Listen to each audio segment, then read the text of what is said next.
sebagai procurement supervisor. Ada produksinya susu UHT sama yogurt, Pak. Di Sebelumnya mana, di mana? background Sorry tadi, sorry saya nggak dengar tadi. PT Freshland Inovasi Sejahtera, Pak, di daerah Padalarang. Freshland susu gitu ya. Ya, susu, Pak, sama yogurt sama susu UHT. Hmm. Sebelumnya backgroundnya di pendidikan matematika sebetulnya. Oh iya, Gitu, Pak. Ya. sip. Terima kasih, Pak. Ya, makasih. Bu Sevina. Ya, Assalamualaikum warahmatullahi wabarakatuh. Pak, perkenalkan nama saya Sevina Nisa Nindya. Ya. Kalau saya sebenarnya dari lulusan Inaba juga. Kebetulan kemarin juga baru lulus S1 dan wisudanya nanti Oktober. Jadi Oh, untuk saat ini belum kerja gitu, Pak. Paling di rumah aja sebagai ya. freelancer gitu, Pak. S1-nya dulu apa? S1-nya manajemen juga keuangan, Oh, konsentrasinya. uang. Oke. Iya. Bu Dinda, silakan. Baik, perkenalkan nama saya Dinda Noviani. Ya. Saya bekerja di Yayasan Indonesia Membangun. Saya lulusan di Unikom jurusan akuntansi. Oke. Nggak ada yang dokter gigi ya. Saya pernah ketemu mahasiswanya dokter gigi. Bingung saya mau jelasinnya. Jadi gini, eh sebenarnya ini lebih mirip sama corporate finance. Jadi kalau di MM yang lain gitu ya, di MM yang lain itu ada jurusan biasanya ada ekonomi perusahaan, corporate finance gitu. Itu sebetulnya hardcore-nya keuangan gitu ya, hardcore-nya keuangan. Cuma kalau kita di Inaba ini kan jurusannya lebih ke restrukturisasi gitu ya, restrukturisasi keuangan. Saya nggak akan bicara restrukturisasi perusahaan secara keseluruhan gitu ya, karena kalau restrukturisasi kita bicara restrukturisasi keseluruhan, itu nanti kita ada bicara organisasi, perubahan struktur organisasi begitu ya. Tapi kalau keuangan, ada satu item yang saya tambahkan itu mengenai fokusnya itu lebih bagaimana menilai value dari perusahaan, bagaimana meningkatkan value dari perusahaan gitu ya. Jadi sebetulnya ada dua buku, ada dua buku yang jadi referensi saya. Yang pertama itu Investment Valuation, itu Aswad Damodaran, sama satu lagi Corporate Finance, Glenn. Glenn apa saya lupa. Nah itu di awal-awal kita akan banyak pakai buku Glenn, gitu ya. Akan banyak pakai buku Glenn, lalu nanti sesudah UTS mungkin kita akan banyak pakai bukunya Damodaran. Damodaran ini agak susah bukunya, agak susah. Jadi seingat saya dia tuh masih baru ke edisi ketiga gitu, edisi ketiga tahun 2012. Udah lama sekali gitu. Jadi kalau yang pertama edisi keduanya itu tahun 2002. 2002 agak lama. Tapi menurut saya dia agak lebih detail gitu ya bagaimana mengembangkan value dari perusahaan. Nah, ini saya punya soft copy-nya. Saya punya soft copy-nya, nanti saya share. Saya share di sini sekaligus dengan apa namanya dengan RPS ya. Kemarin saya RPS-nya juga terlambat. Lalu mengenai tugas, jadi gini, aturannya setiap minggu itu harus ada kuis. Harus ada kuis, kuisnya tolong diisi. Lalu diisi akad ya. Lalu ada kuis itu jangka waktunya 1 minggu. Jadi kalau udah 1 minggu nggak diselesaikan dia lewat. Lalu yang kedua itu harus ada tugas. Tugas ini menurut saya tugas kelompok aja. Dan itu hanya 2 kali. Sebelum UTS dan sama sebelum UAS. Jadi tugas kita kan ada 6 orang ya. 6 orang menurut saya tugasnya nanti dibagi 2 kelompok aja. 2 kelompok aja. Eh, dibagi 2 kelompok, nanti tugasnya tugas kelompok aja. Itu sebelum UTS sekali, sebelum UAS sekali. Nah, lalu kalau offline, offline ini sih usul saya ya kalau bisa. Tapi lokasinya pada di mana gitu? Jauh-jauh nggak? Saya sih usul sebelum UTS ada 2 kali atau 1 kali offline, sebelum UAS ada 1 kali atau 2 kali offline. Gimana? Saya boleh sih, Pak, ada di Bandung. Dari Ya, Bandung. Balik saya di gimana Bandung. Pak Dik? Iya, Pak. Ada tinggal ya yang jauh. Kalau saya di Jakarta sih Pak posisinya Pak. Tapi nanti mungkin bisa disesuaikan sih Pak. Oh, iya iya iya. Kalau di Jakarta kita nunjuk ketua kelas dulu deh, siapa yang mau jadi volunteer jadi ketua kelas. Maksud saya nanti biar hubungan sama Inaba kalau mau minjem ini kan mau minjem ruangan.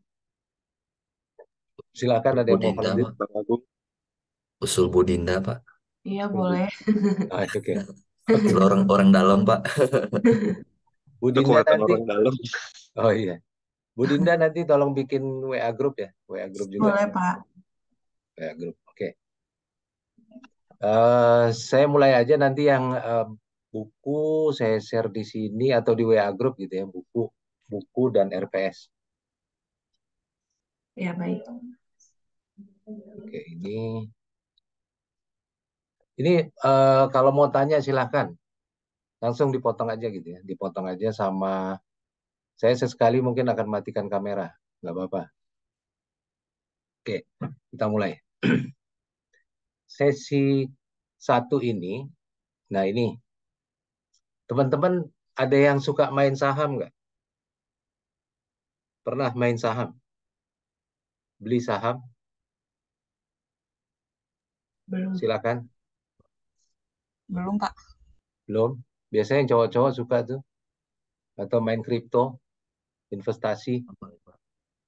Ada yang nyoba-nyoba? Belum? Saham, Pak. Ya, Mas Agung, Mas Diki, Ya. belum pernah? Udah, Pak, Coba-coba. Ya? Udah pernah? udah. Udah Sudah, pernah ya? Pak. Nah, oke. Jadi gini, kalau saran saya coba, ini ada aplikasi gratisan, coba aja install. Gitu ya. Coba install namanya RTI Bisnis. Ini nggak apa-apa, ini nanti sampai terakhir saya akan kasih lihat ada hubungannya ke situ gitu ya, ada hubungannya ke situ. Install aja, itu gratis kok, di Google Play Store ada. Saya nggak tahu kalau di apa di Apple gitu ya. Namanya RTI Bisnis, yaitu ini ada hubungannya. Jadi gini, kalau teman-teman lihat ya, kalau kita lihat nih, ini perusahaan yang value-nya paling besar di tahun 2023. Lihat, yang paling besar ini di sini ada Apple, gitu ya. Lalu ada Microsoft, IT semua. Yang ketiga baru ada perusahaan minyak nih, Saudi Aramco. Jadi kalau dikira-kira sebetulnya ya, perusahaan IT itu apakah dia asetnya akan lebih besar dari perusahaan minyak? IT loh. Aset itu paham kan ya kalau di akuntansi ya. Aset itu kan berarti semua itu. Dari aktiva lancar, aktiva kurang lancar gitu ya. Fix aset gitu. Mana yang lebih besar kira-kira asetnya antara Saudi Aramco, perusahaan minyak, dengan Apple? Apple ini IT. Asetnya besar mana? Kira-kira aja. Ayo dijawab, silakan aja udah, nggak apa-apa kita bebas.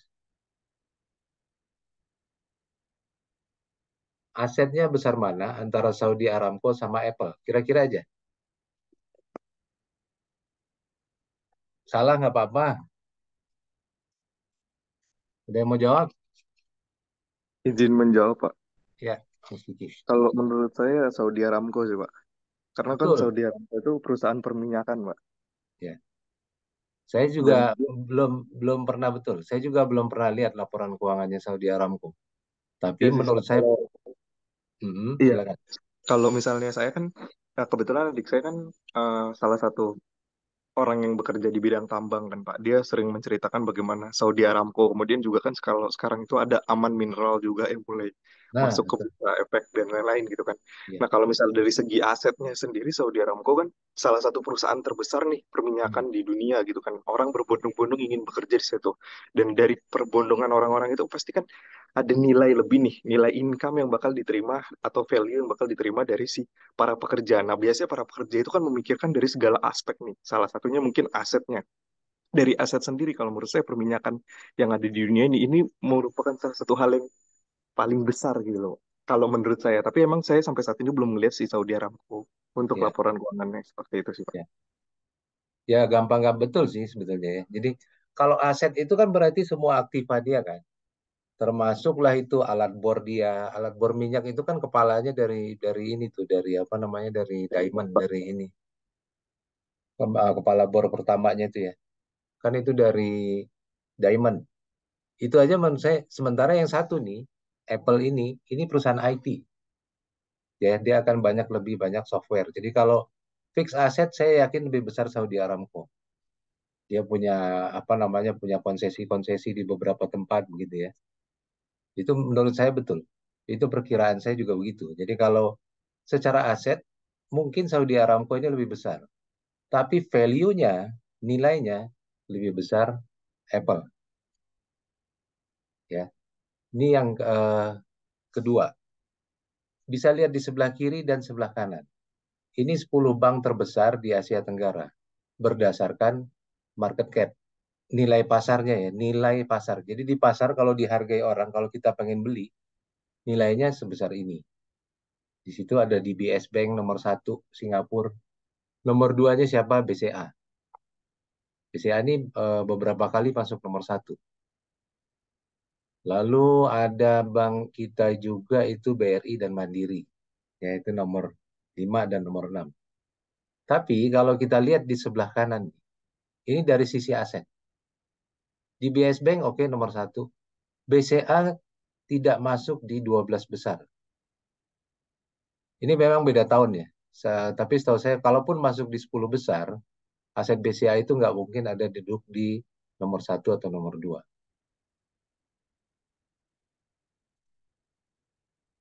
Gitu ya. Jadi agak beda gitu. Bagaimana kita melakukan valuasi.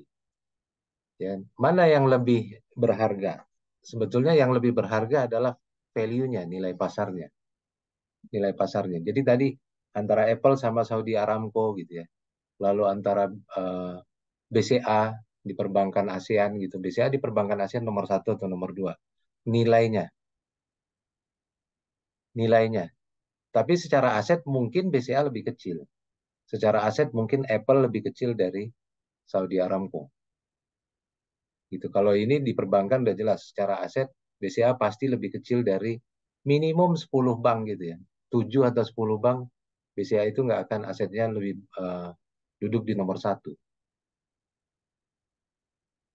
Gitu. Ada pertanyaan? Paham ya kira-kira ya bahwa value itu lebih penting. Ini juga contoh nih. Jeans lah yang paling gampang gitu ya. Jeans.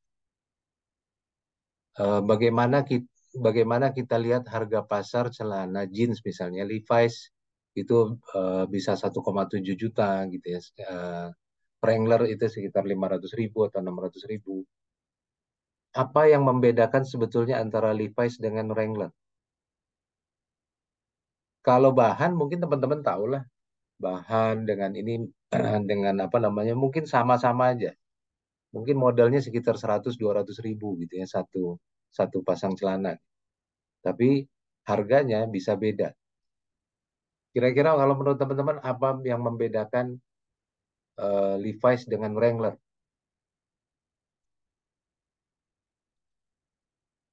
Apa yang membedakan?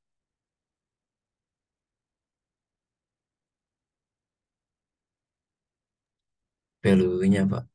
Mungkin Levi's Value-nya. lebih lebih lebih terkenal, lebih ini dibanding Wrangler Pak. Value-nya lebih di mata konsumen lebih baik gitu Pak. Betul, betul.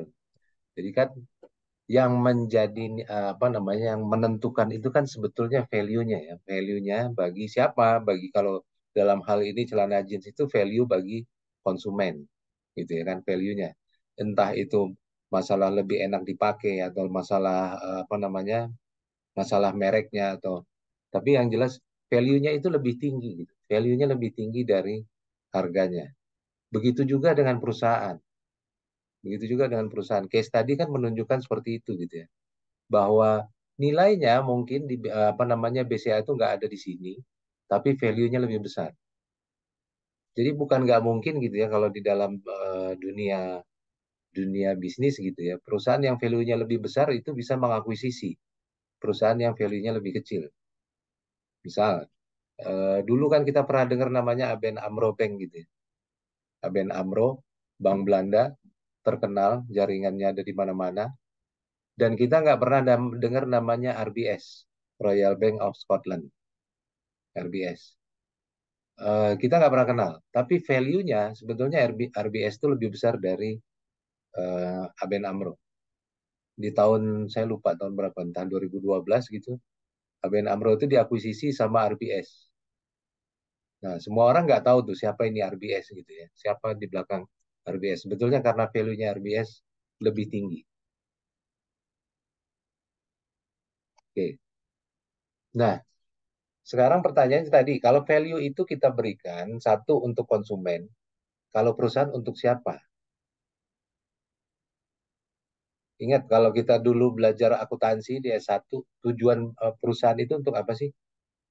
Ada yang mau jawab silakan. Tujuan perusahaan itu untuk apa? Perusahaan berdiri untuk siapa? Memaksimalkan kekayaan pemegang Saham. saham, bukan, Pak? Betul, Saham. betul. Berarti kan kita nih berusaha ya, terutama orang-orang di keuangan gitu kan, berusaha kan memaksimalkan kekayaan pemegang saham. Ya, jadi kalau perusahaan itu beroperasi sebetulnya banyak stakeholder ya, stakeholder atau pihak yang berkaitan, pihak yang berkepentingan, mulai dari karyawan, kreditur, ya customer, masyarakat umum, pemegang saham, manajer. Tanggung jawab perusahaan itu banyak, besar gitu ya. Jadi ke kreditur iya, ke customer iya, ke karyawan iya, ke masyarakat umum iya, ke manajer iya, ke pemegang saham. Tapi tujuan kita adalah untuk, nah ini tadi pertanyaan saya, sebetulnya apa sih tujuan perusahaan? Di akuntansi dulu udah dijelaskan bahwa tujuan perusahaan itu ini, memaksimalkan kekayaan pemegang saham. Jadi nggak ada tuh misalnya memaksimalkan laba. Belum tentu, maksud saya gini, belum tentu laba itu akan memaksimalkan kekayaan pemegang saham. Ya nanti bisa dibaca referensi saya ada di buku Glenn itu, buku Glenn bab 1-2 nanti saya share bukunya. Belum tentu memaksimalkan laba. Laba itu belum tentu akan memberikan value kepada pemegang saham. Dia berpengaruh, salah satu faktornya adalah laba, gitu ya. Tapi apakah memberikan value belum tentu. Belum tentu. Sekedar laba aja, misalnya gini, kasarnya gini ya. Kalau saya investasi 1 juta, saya investasi di perusahaan A, saya dapat 10%. Sementara di perusahaan B, saya dapat 15%. Saya tentu akan investasi di perusahaan B kan. Perusahaan B ini lebih memberikan value kepada saya gitu, dibanding saya investasi di perusahaan A. Tapi bisa jadi saya investasi di perusahaan A dan perusahaan B sama-sama memberikan 10%, gitu ya. 10% dalam 5 tahun terakhir, kedua perusahaan memberikan saya rata-rata penghasilan 10%. Tapi bisa jadi di perusahaan A, dia berfluktuasi. Jadi tahun ini akan ngasih 10%, tahun depan ngasih 15%, tahun depannya lagi ngasih minus 5% gitu ya. Nah itu kan ada resiko ya, ada faktor resiko. Belum tentu itu akan memaksimalkan kekayaan si pemegang saham. Jadi ada faktor resiko, ada beberapa faktor yang bisa menyebabkan bahwa value itu lebih penting ya. Apa sih sebetulnya faktor dari value itu? Saya kasih tahu dari sekarang, sebetulnya faktor paling penting dari kayak value perusahaan itu adalah cash flow. Ya, free cash flow. Itu faktor paling penting. Jadi kalau kita main saham tuh biasanya kita akan lihat nih, return dia berapa gitu ya, return dia terhadap terhadap kita berapa. Biasanya kita ngelihat kan ROE, kalau yang suka main saham suka lihat tuh return of equity, berapa pengembalian terhadap ekuitas dia. Nah itu kita bandingin tuh, kita bandingin misalnya harga di pasar, harga saham di pasar kita bandingkan dengan harga buku, nilai bukunya, itu juga menentukan value. Jadi biasanya kita ngelihat ROE-nya dulu, lihat price book value-nya dulu, gitu ya. Lalu barulah kita masuk, gitu ya. Baru kita masuk. Biasanya kalau kita baru-baru beli saham tuh kita langsung nyemplung aja gitu kan, nyemplung terus kaget gitu lihat harganya naik turun gitu ya dalam satu hari. Terus nanti akhirnya kebeli mahal jual murah gitu kan kalau kata kebeli mahal jual murah. Sebetulnya nggak kayak begitu. Kita mesti lihat dulu fundamentalnya. Fundamentalnya kita lihat dulu, oh ternyata saham ini terlalu murah. Nah, kalau itu kita udah bisa mengukur tuh, terlalu murah. Ya kita tenang aja, walaupun dia naik turun, pada akhirnya dia akan kembali. Oke, saya lanjut. Nah, ini tadi yang disebut Mbak Sevina ya, bahwa eh, perusahaan itu akan berusaha memaksimalkan kekayaan pemegang saham dalam jangka panjang, bukan jangka pendek. Ya, dalam jangka panjang. Jadi selama berjalannya waktu, selama perusahaan berdiri, perusahaan itu kan harus membuat keputusan. Apakah dia mau lakukan keputusan investasi ataukah dia melakukan keputusan pendanaan gitu ya. Pendanaannya dari mana? Lalu fundingnya ini, hasil pendanaan ini mau ditempatkan kemana? Ya. Tapi yang menjadi acuan mereka adalah memaksimalkan kekayaan pemegang saham jangka panjang.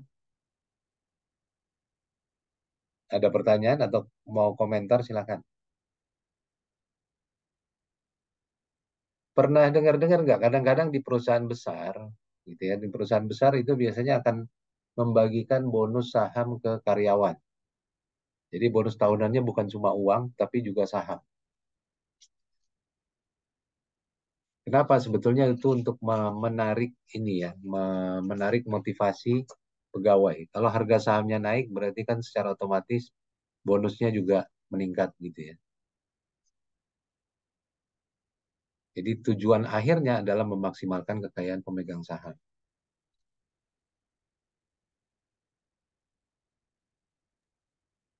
Lalu pertanyaan berikutnya, kenapa yang harus dimaksimalkan itu kekayaan pemegang saham?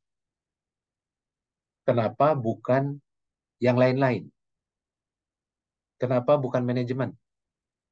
Manajemen kita mesti bedakan ya antara manajemen dengan owner. Manajemen itu mulai dari dirut, semua manajemen di organisasi itu manajemen. Tapi owner bukan, itu pemegang saham. Ya. Investor-investor di bursa walaupun retail itu pemegang saham. Ya, jadi mereka itu pemilik. Lalu kenapa kita harus fokus kepada mereka? Satu, mereka ini menanggung resiko. Semua pemilik perusahaan itu menanggung resiko. Sehingga mereka juga berhak atas hasil yang diperoleh dari perusahaan. Ya, risk bearer take the price. Mereka yang membawa risiko, mereka juga yang harusnya mendapatkan hasil gitu. Mereka terekspos bahwa pada kemungkinan bahwa perusahaan itu mungkin bangkrut, mungkin semuanya akan hilang. Beda loh dengan pemberi hutang. Jadi kalau kita belajar akuntansi kan ada dua sisi itu di sebelah pasifa ya. Satu ada hutang, satu lagi ada modal gitu kan. Ada dua sisi kan, ada dua faktor kan, hutang dan modal. Beda kalau hasil hutang itu biasanya dia hanya mencas misalnya dalam jumlah fix gitu ya. Misalnya 5% atau 10% gitu per tahun. Tapi laba semuanya ada di pemegang saham, ada di equity. Tapi resikonya juga begitu. Kalau perusahaan itu bangkrut, maka yang menanggung adalah pemilik equity, pemilik modal, pemegang saham. Yang kedua, kenapa hanya pemegang saham yang harus kita fokuskan? Alternatif benefitnya kepada yang lain itu mungkin tidak bagus untuk jangka panjang. Siapa aja sih stakeholder yang lain? Tadi kan udah saya tayangin ya. Misalnya ada karyawan di situ, ada kreditur di situ, ada manajer di situ, ya ada masyarakat umum di situ, bukan pemegang saham. Kalau benefitnya kita berikan taruhlah kepada karyawan, gitu ya. Apakah dalam jangka panjang ini akan memberikan manfaat yang lebih besar? Ya, pemilik perusahaan itu pasti apa namanya akan memberikan alokasi investasi yang lebih baik. Tapi kalau kita berikan misalnya kepada masyarakat gitu ya, lebih besar kepada masyarakat, lebih besar kepada manajemen. Manajemen dengan pemegang saham belum tentu tujuannya sama. Bisa terjadi konflik ya, bisa terjadi konflik. Itu udah lama dibahas. Jadi sering itu manajemen perusahaan itu bertindak berbeda gitu. Kemana manajemen akan bertindak? Manajemen akan lebih bertindak kepada manfaat-manfaat yang bisa dia peroleh. Misalnya apa? Fasilitas kendaraan, ya misalnya bonus. Mereka akan lebih fokus ke situ. Sementara ingat tujuan perusahaan adalah memaksimalkan kekayaan pemegang saham. Jadi biasanya pemegang saham akan mengeluarkan biaya lebih tuh untuk mengontrol manajemen, menurunkan audit, memberikan ada komite, apa namanya, membentuk komite audit ya, membentuk komite risiko gitu ya, yang akan mengawasi manajemen. Jadi kalau untuk jangka panjang, tetap yang lebih bagus itu adalah ke pemegang saham, bukan kepada stakeholder yang lain. Lalu yang terakhir, hak kepemilikan. Tentu bahwa pemegang saham itu merupakan pemilik. Ya, pemilik. Jadi balik lagi dia pemilik, mereka berhak atas setiap keuntungan yang dihasilkan. Oke, ada pertanyaan sampai sini?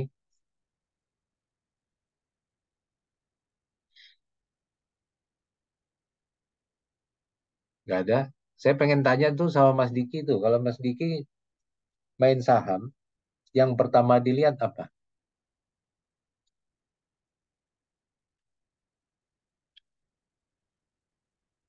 Yang pertama dilihat apa? Halo,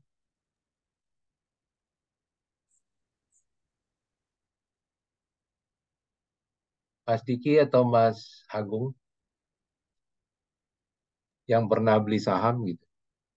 Kalau saya dari sisi sayanya dulu Pak, mau jadi trader atau mau jadi investor jangka panjang. Kalau misalnya saya mau jadi investor jangka panjang, berarti saya harus incer dividen gitu Pak.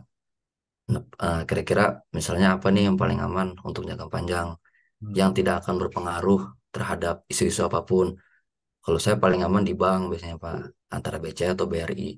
Itu udah paling aman. Tapi kadang kala saya suka iseng-iseng Pak kalau untuk trader.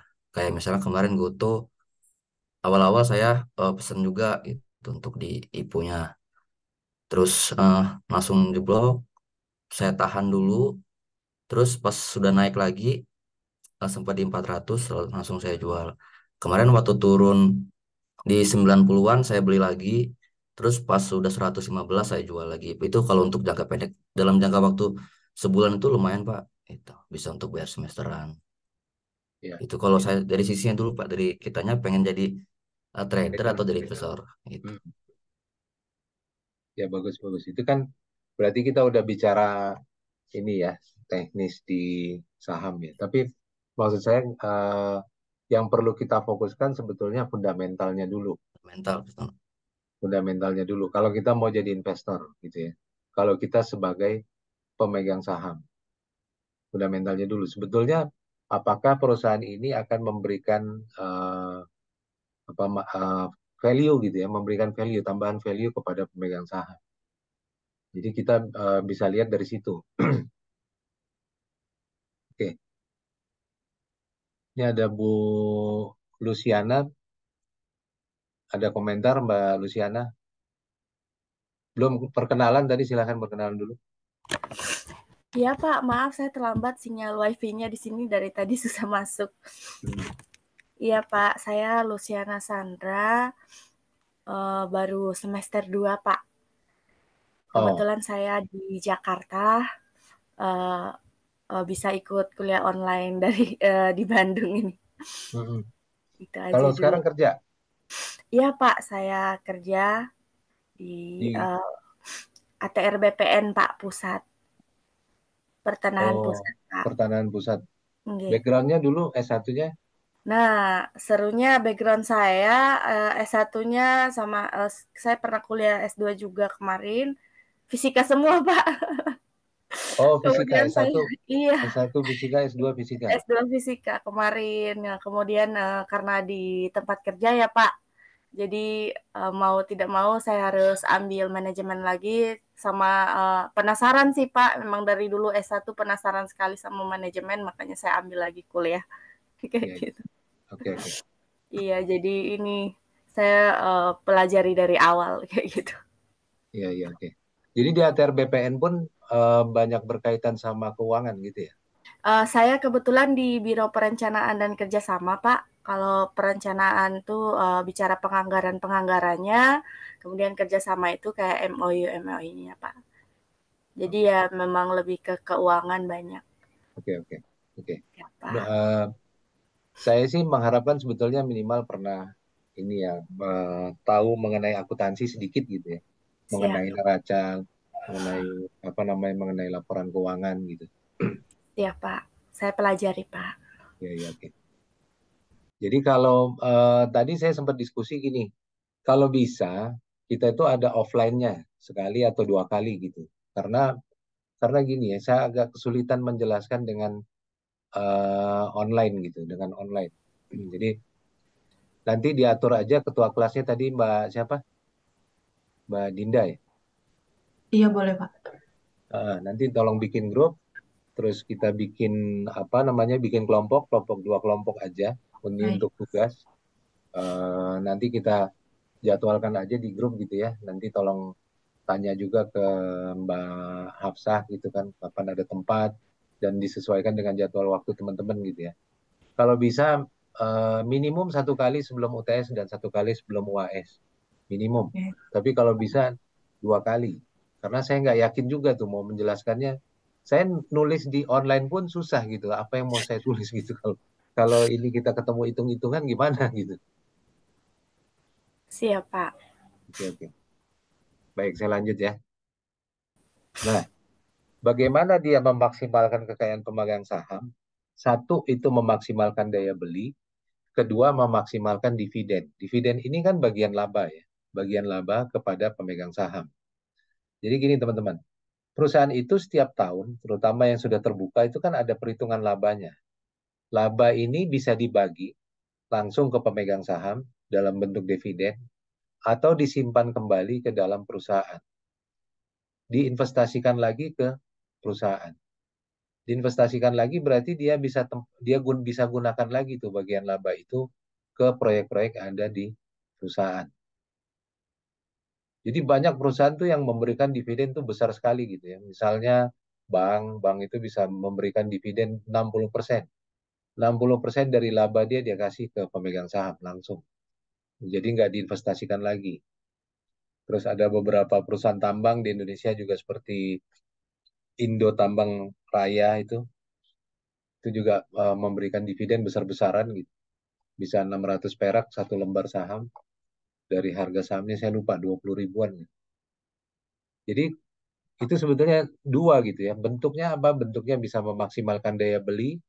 Berarti kalau dia memaksimalkan daya beli, berarti dengan memaksimalkan nilai saham itu gitu. Nilai saham yang dimiliki oleh pemegang saham. Jadi udah banyak perusahaan sebetulnya yang nilai bukunya itu udah jauh di bawah harga pasarnya. Itu kenapa tadi ya, BCA itu bisa menjadi bank yang terbesar nomor satu atau nomor dua di Asia Tenggara dari sisi nilai pasar. Dari sisi nilai pasar. Karena pemegang sahamnya menilai satu lembar saham BCA itu sangat tinggi sekali. Gitu. Walaupun secara aset mungkin dia tidak masuk dalam 10 besar di Asia Tenggara. Tapi secara nilai itu sangat bernilai. Jadi kalau teman-teman lihat bisnisnya BCA itu steady gitu. Maksud saya steady, dia tumbuh setiap tahun dengan nggak banyak gerasa gerusu, jadi resikonya pun rendah. Resikonya rendah. Nah, kenapa tadi saya sebut bahwa yang dimaksimalkan itu adalah kekayaan pemegang saham, bukan berarti itu memaksimalkan laba. Laba itu bagian dari yang membentuk value ke pemegang saham. Ya, laba itu salah satu faktor. Yang paling penting itu sebetulnya adalah cash flow. Cash flow itu adalah laba sebelum bunga dan pajak, nanti kita belajar, sebelum bunga dan pajak ditambah depresiasi, ditambah penyusutan. Kenapa ada penyusutan? Karena penyusutan itu adalah investasi yang sudah dilakukan perusahaan. Dan itu akan disusutkan gitu ya. Disusutkan dalam bentuk penyusutan. Penyusutan itu adalah salah satu bentuk pengembalian sebetulnya. Salah satu cash flow bagi perusahaan, bentuknya. Jadi kenapa dia tidak sama dengan memaksimalkan laba? Satu, masalah akuntansi. Ya, masalah akuntansi. Jadi finance itu mepet-mepet sama akuntansi tapi lebih memberikan judgement yang lebih luas gitu ya dibanding pelaporan akuntansi. Masalah akuntansi. Kadang-kadang penilaian itu tidak ilmiah atau tidak objektif. Bisa jadi ada judgement di situ. Ya, misalnya gini, ada pakaian yang dibuat dengan harga 500.000. Manajer toko bisa bilang, saya bisa jual nih barang ini dengan harga 300.000. Tapi manajemen yang lain bilang, saya bisa rubah. Ya, saya rubah nih metode akuntansinya. Sehingga bisa dijual 400.000. Jadi sebetulnya berapa nilai pakaian itu gitu. Jadi kalau kita fix dengan mengikuti metode akunting, itu bisa jadi tidak objektif. Saya bukan mau mengecilkan akuntansi, bukan. Kita sangat perlu untuk itu ya. Jadi itu basic dari apa semua data yang kita gunakan, semua bagaimana kita menilai. Tapi kalau kita hanya membatasi kepada laba, gitu ya, bisa jadi di situ ada masalah akuntansi. Ya, bisa jadi value-nya tidak kelihatan.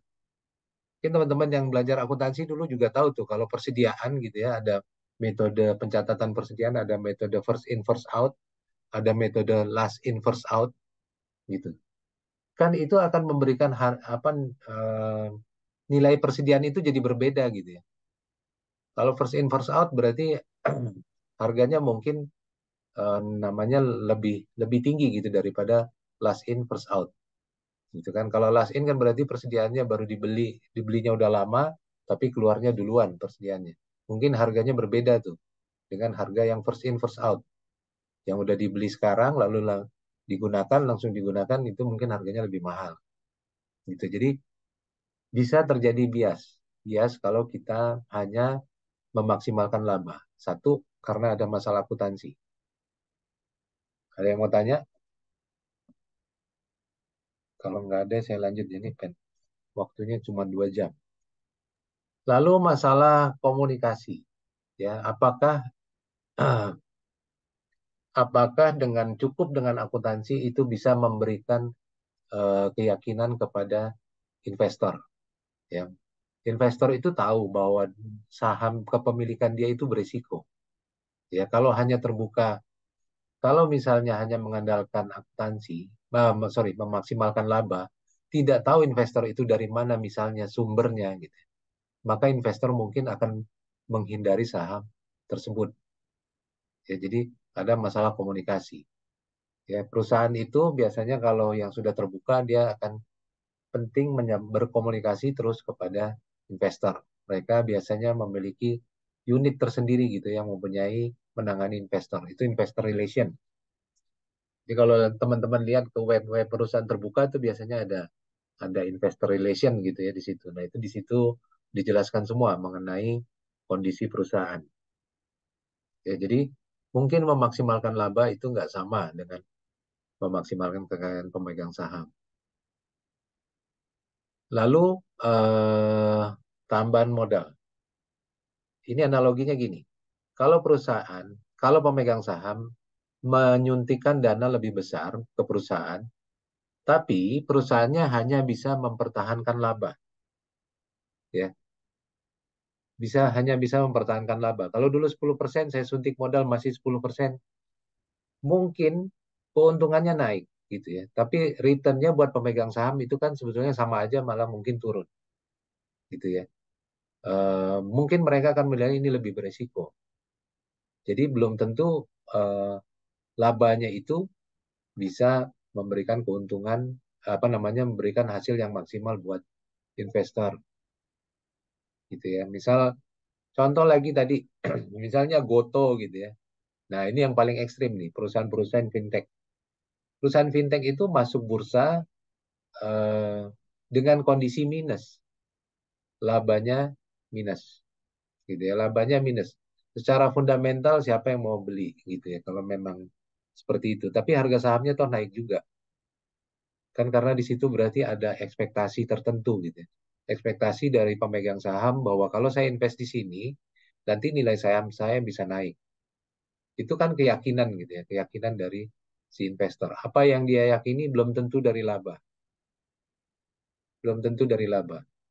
Mungkin dia meyakini bahwa manajemennya, bahwa perusahaan ini bisa membalikkan kondisi. Mungkin yang dia yakini bahwa oh perusahaan ini punya konsesi tersendiri. Ya sering di perusahaan tambang gitu kan, tambang emas dia punya konsesi, dia punya hak monopoli. Bisa jadi perusahaannya pada awal rugi gitu. Tapi si pemegang saham berani berinvestasi di situ karena dia yakin nilainya akan bertambah dengan adanya konsesi yang dia miliki, dengan adanya hak monopoli yang dia miliki, maka nilainya akan bertambah. Itu kenapa memaksimalkan laba belum tentu akan memaksimalkan kekayaan si pemegang saham. Nah, ini ada pertanyaan. Kalau misalnya satu perusahaan asetnya rendah tapi labanya bagus, gitu ya. Asetnya rendah tapi menghasilkan laba yang cukup bagus. Mana yang lebih bermanfaat buat investor? Apakah dia mempertahankan perusahaan itu atau dia jual tuh sahamnya? Ya, dia jual dan dia bisa investasi di tempat lain. Mana yang lebih besar? Lalu tadi pertanyaan yang saya sampaikan yang kedua, kalau terdapat kelebihan cash flow ya berasal dari laba sama penyusutan, apakah kelebihan tersebut lebih bagus dibagikan dalam bentuk dividen atau apakah lebih bagus diinvestasikan kepada perusahaan lagi, dikembalikan gitu ya, digunakan lagi supaya perusahaan bisa menggunakan untuk proyek yang lain. Nah, ini kan hal-hal seperti ini sebetulnya itu buat manajemen itu pertanyaan yang tidak nyaman, ya tidak nyaman. Teman-teman kalau lihat misalnya ya persentase dividen yang dibagikan ya ada perusahaan-perusahaan yang go public. Yang bagus itu sebetulnya dia steady setiap tahun. Misalnya kalau tahun pertama dia go public dia sudah bilang saya bagikan dividen 30%, dia mempertahankan itu karena itu akan membentuk persepsi. Tapi ada perusahaan-perusahaan yang membagikan dividen 60% gitu ya. Jadi di finance itu ada lagi nanti teorinya mengenai dividen yang lebih bagus seperti apa. Ya, jadi hal-hal seperti ini yang membuat manajemen sebetulnya tidak nyaman. Jadi maka yang lebih bagus organisasinya itu menggunakan value based management ya, berbasis nilai. Nah, ini juga masukan ya, masukan maksud saya gini. Kalau kita bekerja, kalau kita bekerja sebagai karyawan, yang mungkin kita harus perhatikan adalah memberikan value bagi unit kita, memberikan nilai tambah, gitu ya, nilai tambah. Value itu yang diperlukan, gitu ya. Value itu yang diperlukan. Misalnya gini, hal kecil aja ya. Misalnya Mbak Sandra tadi kerja di ATR BPN gitu ya, di ATR BPN. Lalu banyak menangani aset. Mungkin Mbak Sandra bisa meringkas secara operasional yang dilakukan aktivitas sehari-hari. Itu walaupun tidak dikenali gitu ya maksud saya itu memberikan value bagi tempat kita bekerja. Kenapa? Dengan membuat sesuatu itu lebih sederhana misalnya, lebih sederhana, itu mungkin akan membuat waktu kerja kita lebih efisien, membuat biaya dalam jangka panjang lebih rendah, membuat banyak hal yang bisa dikerjakan hal lain gitu ya. Itu kan memberikan value. Jadi itu yang dimaksud sebetulnya dengan value based management. Untuk tingkat mikronya, ya, untuk tingkat mikronya dari karyawan pun bisa gitu. Dari karyawan pun bisa. Jadi semua aktivitas perusahaan. Ingat tadi, pertama kita akan tujuan kita adalah meningkatkan kekayaan pemegang saham. Kekayaan pemegang saham baliknya dapatnya dari mana? Dari value, ya, nilai pasarnya. Value itu dari mana? Dari nilai pasarnya. Nilai pasar itu dari mana? Nilai pasar itu adalah kalau perusahaan terbuka, jumlah saham beredar dikalikan dengan harga saham saat itu. Semakin tinggi harga sahamnya, ya, makin tinggi harga sahamnya, maka semakin besar nilai perusahaan itu. Kenapa harga sahamnya bisa tinggi? Selain laba, ada depresiasi. Yang dilihat adalah cash flow. Value dari perusahaan itu sangat ditentukan oleh cash flow. Bagaimana menciptakan cash flow yang baik? Nah, ini yang pertanyaan kita di restrukturisasi. Ya. Yang pertama, organisasinya kalau bisa itu sudah menggunakan value based management berbasis nilai. Ya. Jadi value based management bahwa perusahaan itu sahamnya, misalnya sahamnya perusahaan gitu, dinilai oleh investor dengan 3 faktor. Mulai dilihat dari strateginya, kemampuan organisasinya, lalu dari sisi finance. Ya, ini kalau secara garis besar, secara makro. Ya. Nih, ini secara definisi. Value based management sebagai pendekatan manajerial di mana tujuan utamanya adalah memaksimalkan kekayaan pemegang saham jangka panjang. Tujuan sistem strategi, proses, teknik analisis, pengukuran kinerja, dan budaya perusahaan merupakan pedoman dalam memaksimalkan kekayaan pemegang saham. Gimana teknisnya nanti ini level tataran di korporasinya ya, di level atasnya gitu ya. Ini berkaitan dengan visi dan lain-lain. Makanya ini sangat berkaitan dengan manajemen strategik, bahwa kita berusaha meningkatkan value bagi pemegang saham yang dilihat dari sisi kemampuan, dari strategi, dari kemampuan organisasi, dan dari sisi finance.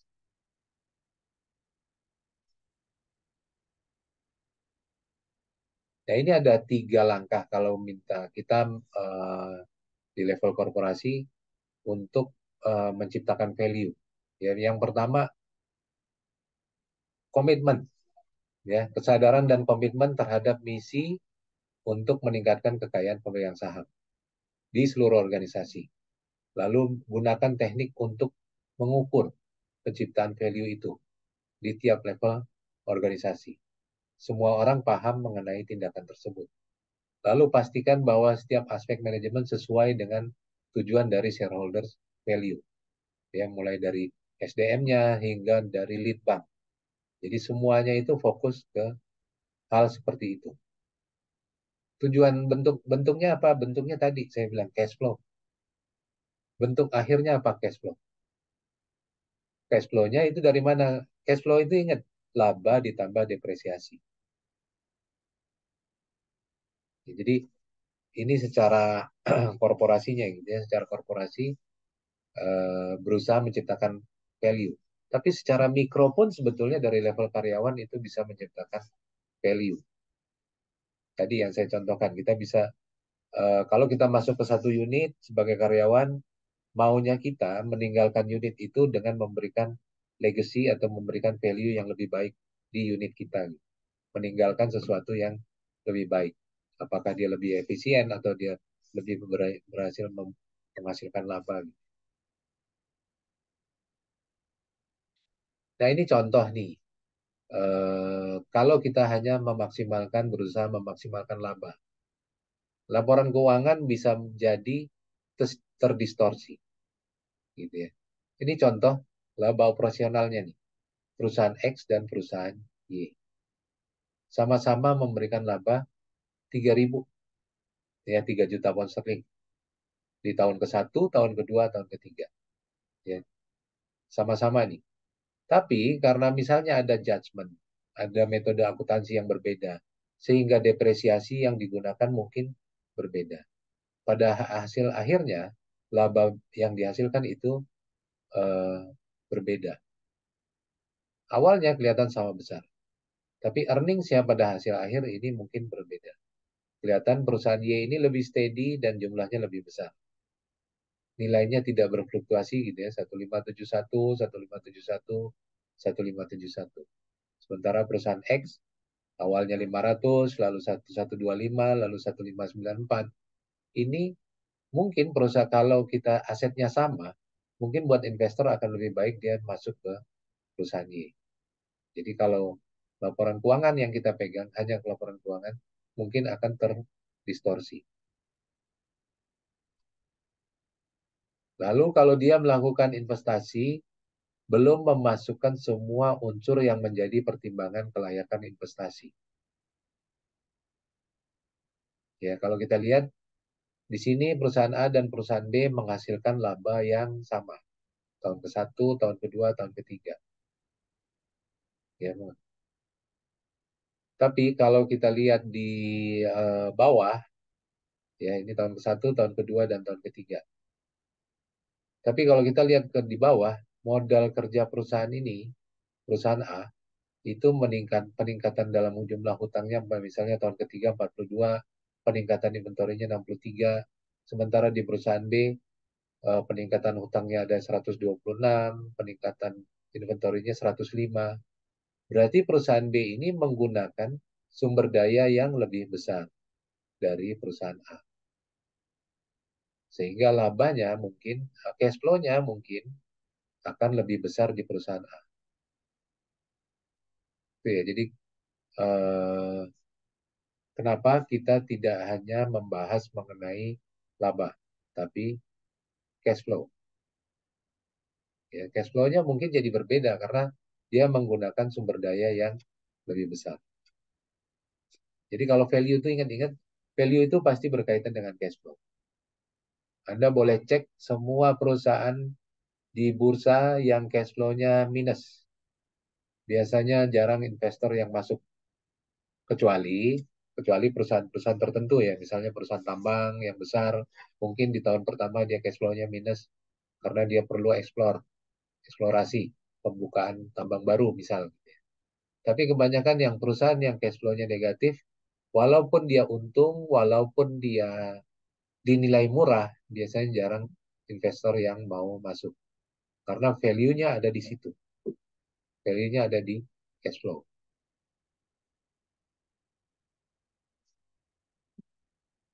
Yang ketiga, kalau kita hanya berdasarkan laba, belum memperhitungkan time value of money. Ya, bahwa gini, saya bisa simpan uang sekarang dengan ekspektasi untuk tumbuh sekian persen di tahun depan. Bisa tumbuh di sekian persen di tahun depan. Kalau saya hanya melihat laporan keuangan, ya, misalnya 1.000, tahun ini saya dapat 1.000, tahun depan saya dapat bagian laba 1.000, apakah itu lebih menguntungkan bagi saya? Belum tentu.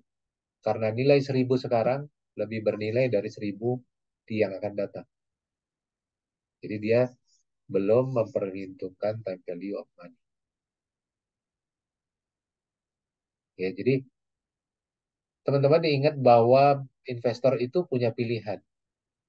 Ya, punya pilihan bahwa mereka bisa berinvestasi di tempat lain. Kalau saya pegang saham, saya pemilik saham perusahaan A dengan hasil misalnya hanya 3% setahun. Sementara kalau saya taruh di deposito, saya dapat bunga 5% setahun. Kan lebih bagus saya taruh di deposito. Gitu ya, karena return yang saya dapatkan itu lebih besar dan lebih steady. Saya nggak mikirin resiko perusahaan, saya nggak mikirin. Tapi setiap tahun saya akan dapat 5%. Kalau saya hanya taruh di perusahaan yang menghasilkan 3%. Gitu ya, jadi ada value di situ.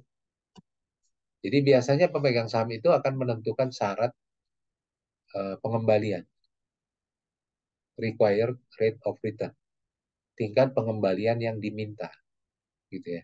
Jadi kalau saya invest di saham ini, di perusahaan ini, harapan saya dia bisa memberikan manfaat ke saya gitu, laba itu sekitar 10%. Ya, tapi ternyata dia memberi 15%, tentu saya akan menghargai perusahaan ini lebih tinggi gitu ya. Karena dia bisa memberikan return yang lebih besar. Hari ini nggak kelihatan. Nah, satu lagi belum mempertimbangkan risiko. Tadi, kalau kita hanya mengandalkan laporan keuangan, dia belum mempertimbangkan risiko. Ini perusahaan perusahaan yang sama, lalu dia menggunakan strategi S dan strategi T. Ya. Kalau dia menggunakan strategi S, outcome yang dia peroleh ini adalah 100.000 pound sterling, untungnya. Kalau dia menggunakan strategi T, dia dapat untung 100.000 juga. Sama toh, sama-sama 100.000. Tapi Anda lihat, profit dari strategi S ini berfluktuasi. Ya, berfluktuasi. Probabilitasnya juga begini. Sementara di strategi T, profitnya itu tumbuh dengan steady gitu ya, 80.000, 90.000, 100.000 dengan probabilitas yang lebih relatif kalau probabilitasnya ya. Tapi kan ini maksud saya dispersinya di strategi S ini kan lebih luas gitu ya. Jadi investor akan lebih menyukai strategi yang T. Ini contoh di bawah. Ini ada 2 perusahaan misalnya. Ini profitnya. Nah ini perusahaan yang satu, ya, steady eddy gitu ya. Ini angkanya begini, fluktuasi nggak kelihatan. Ada satu perusahaan lagi yang volatile Joe. Dia seperti ini profitnya setiap tahun.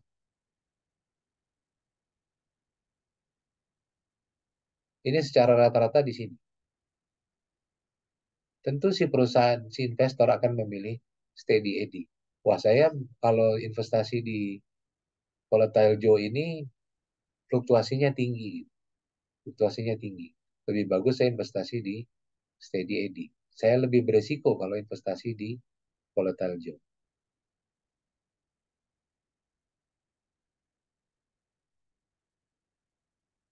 Ada yang mau tanya sampai sini?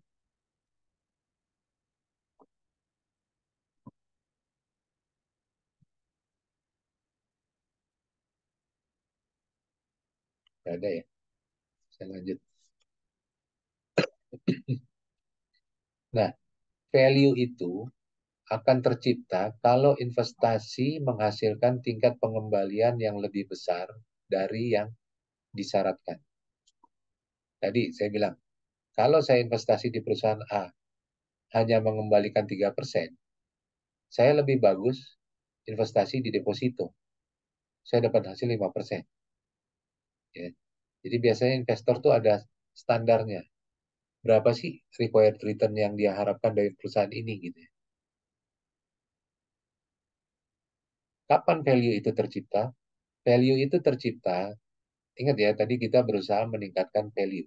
Value itu tercipta kalau investasi yang dilakukan menghasilkan return aktual yang lebih besar dari return yang disyaratkan.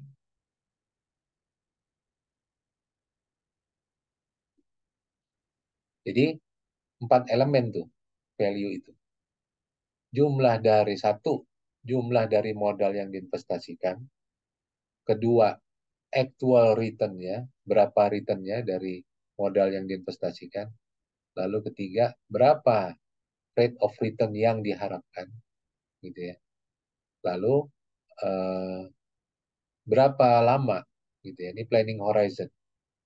Ada berapa lama?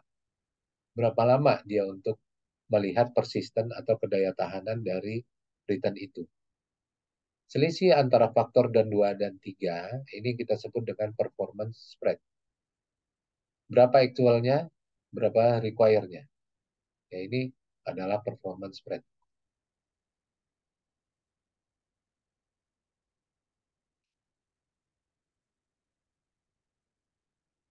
Nah, untuk analisis pemegang saham, diasumsikan bahwa pengembalian seiring waktu didorong menuju tingkat pengembalian yang disyaratkan atau required rate of return.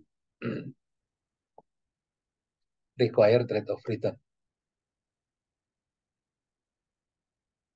Nah, nanti ada planning horizon-nya.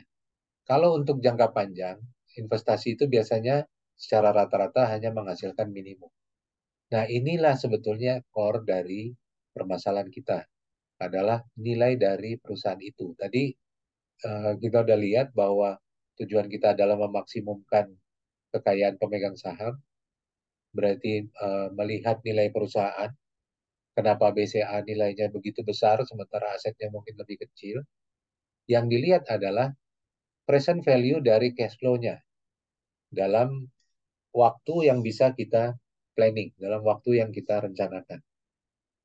Lalu present value dari cash flow setelah waktu tersebut. Jadi gini, nilai perusahaan itu misalnya saya bisa proyeksi cash flow-nya untuk 5 tahun ke depan aja. Nah, 5 tahun ke depan ini kita present value kan.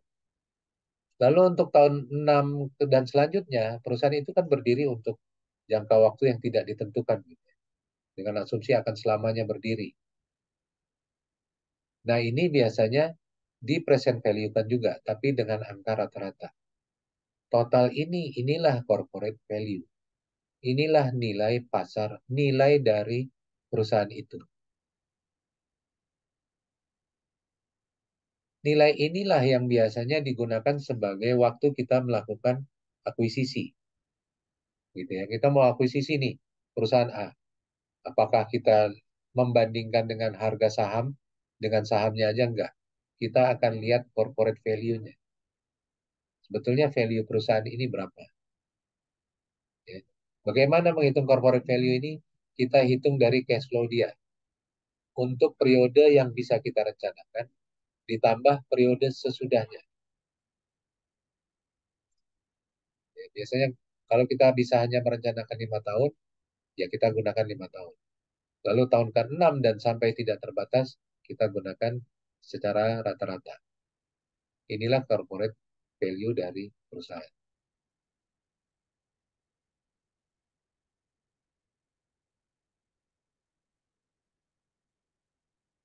Contoh ya, contoh perhitungan mengenai required rate of return dengan expected rate of return. Misalnya, required rate of return atau pengembalian yang disyaratkan PT ABC itu 14%. Jadi investor bilang nih, saya mau investasi di PT ABC kalau dia bisa memberikan return sebesar 14%.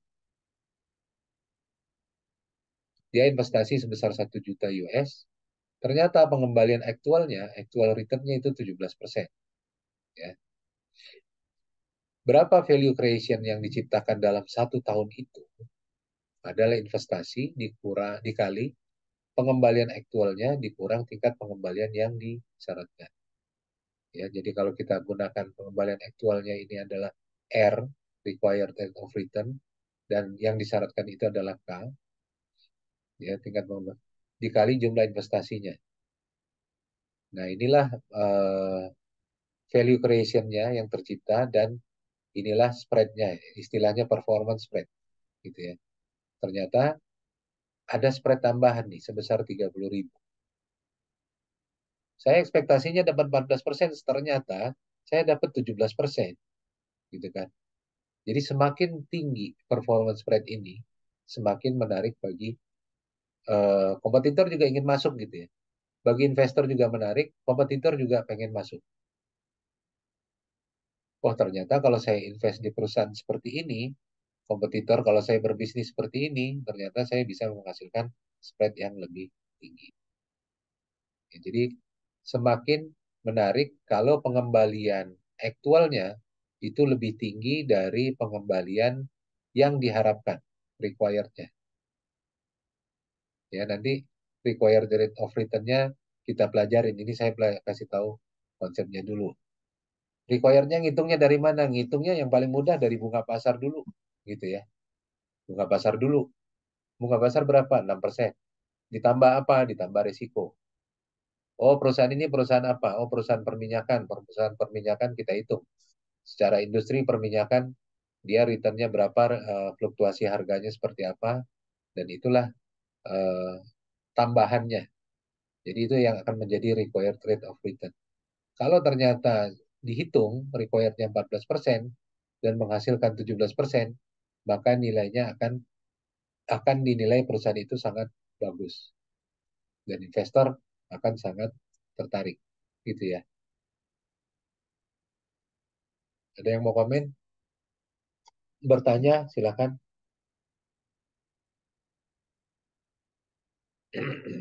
Nanti dibaca aja buku Glenn itu chapter 1-2 ya, dilihat-lihat buku Glenn chapter 1-2 mengenai ini basicnya sebetulnya ya. Saya nggak akan mengajarkan lagi time value of money, tapi kita sembari jalan aja karena waktunya nanti nggak cukup.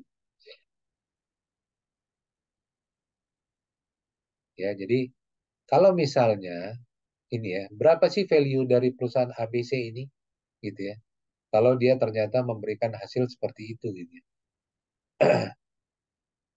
Bukan ABC sih ya, bukan perusahaannya sebetulnya, tapi investasinya. Investasi saya tadi 1 juta, gitu ya. Ternyata saya bisa dapat 30.000 lebihnya, value-nya. Harapannya 4%, ternyata masih 14%, ternyata mendapat 17%, sehingga ada spread 3%.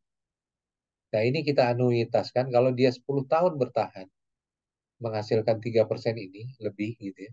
Kita hitung secara anuitas, kita hitung ke nilai saat ini, gitu ya. Dan sesudah 10 tahun nanti kita hitung secara rata-rata, gitu ya, value-nya, rata-rata, maka sebetulnya nilai proyek ini adalah 1.156.000.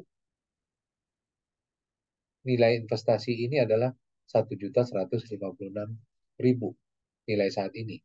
Jadi saya bisa keluar uang 1 juta sekarang. Sebetulnya nilai investasi saya itu adalah 1.156.000. Ya, kalau saya pertahankan investasi itu di situ selama 10 tahun. Ya, dan ini kira-kira ini mengenai annuity, ini mengenai time value of money tadi. Ya, nanti ini saya masih masih pengenalan. Nanti kita kalau memang harus membahas time value of money nggak apa-apa. Tapi di buku Glenn juga ada penjelasan time value of money, teknis perhitungannya gitu ya. Tapi poinnya adalah 30.000 ini kita hitung selama 10 tahun berturut-turut, kita hitung nilainya sekarang berapa. Gitu ya. Saya investasi dengan dapat 30.000 kelebihannya. Inilah value dari investasi ini. Ya, value-nya, nilai lebihnya. Ya. Jadi gimana kita meningkatkan value? Ya, bagaimana kita memberikan value itu sebetulnya ada 5 tindakan. Ya. 1, meningkatkan return dari modal yang diberikan. Meningkatkan investasi kepada unit-unit yang spread-nya tinggi. Ya. Mendiversifikasi aset kepada dari unit-unit yang spread-nya negatif. Ya, supaya modalnya bisa dilepas, bisa ditempatkan ke unit-unit yang lebih produktif. Lalu memperpanjang planning horizon, jangka waktunya, dan 1, atau merendahkan required rate of return. Menurunkan laba yang return yang diharapkan. Maka value-nya itu bisa meningkat. Nah, restrukturisasi itu fokus kita adalah 1, meningkatkan value.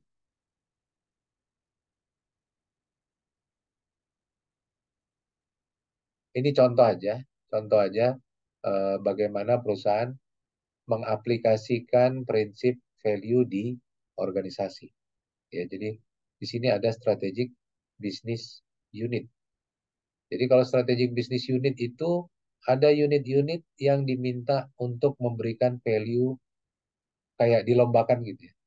Unit A bisa menghasilkan value yang lebih besar dibandingkan dengan unit B. Dan seterusnya. Unit B mungkin lebih besar dari unit C. Unit C dia memberikan value yang lebih besar dari unit D. Jadi semacam ada persaingan internal di organisasinya. Ada juga di sini mindset, culture. Nah, mindset ini dan culture itu bukan proses yang sederhana. Ya. Culture yang bisa bertahan dalam jangka panjang itu memerlukan proses yang sederhana. Salah satu perusahaan nih ya di Indonesia yang dikenal culture-nya bagus, corporate culture-nya bagus, itu adalah Astra. Astra.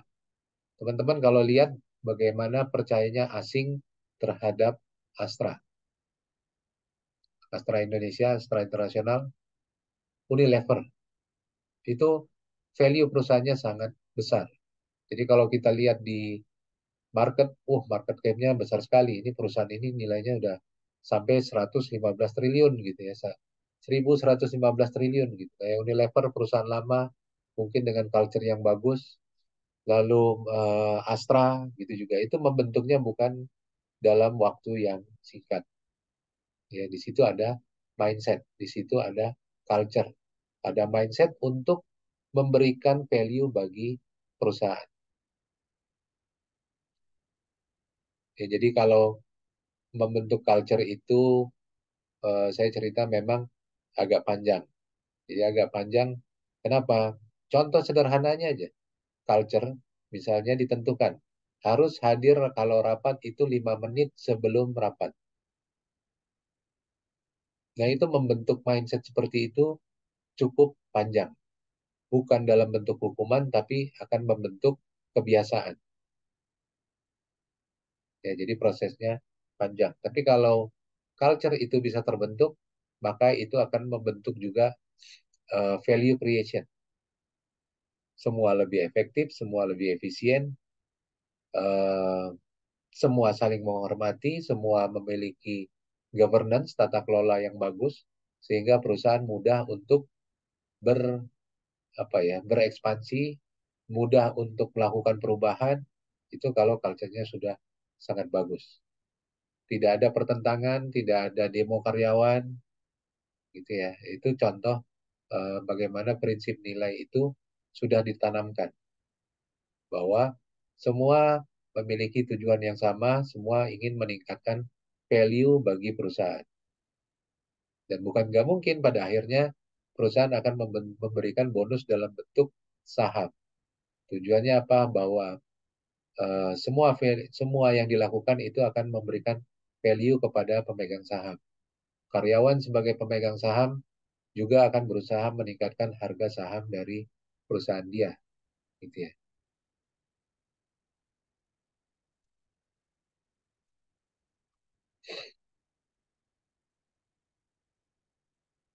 Nah ini prinsipnya begini.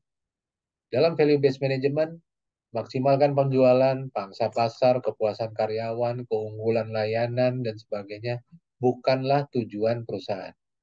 Semua ini penting, tapi bukan tujuan. Bagaimana mau meningkatkan value? Cash flow.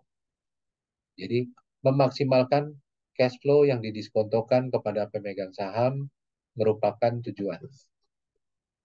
Tadi contohnya. Ini contohnya. Kelebihan 30.000 US dollar tadi selama 10 tahun kita tarik ke periode saat ini, nilainya berapa, dan sesudah 10 tahun nilainya berapa, kita total inilah value, kelebihan value dari atau value dari investasi kita. Ya, ini dengan discounted cash flow. Jadi istilahnya cash flow-nya kita diskontokan, kita perhitungkan ke saat ini. Tujuan akhirnya adalah memaksimalkan cash flow.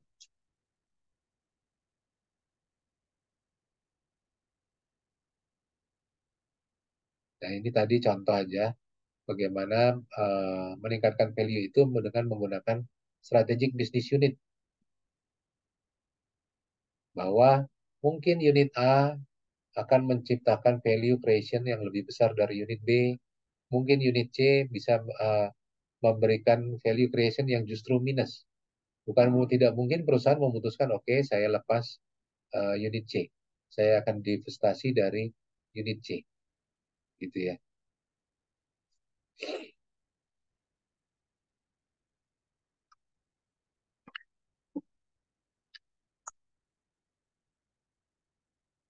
Ada yang mau tanya? Silahkan.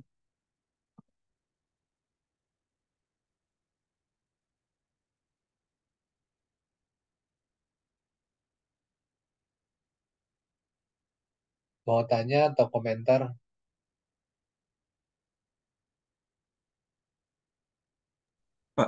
izin Pak.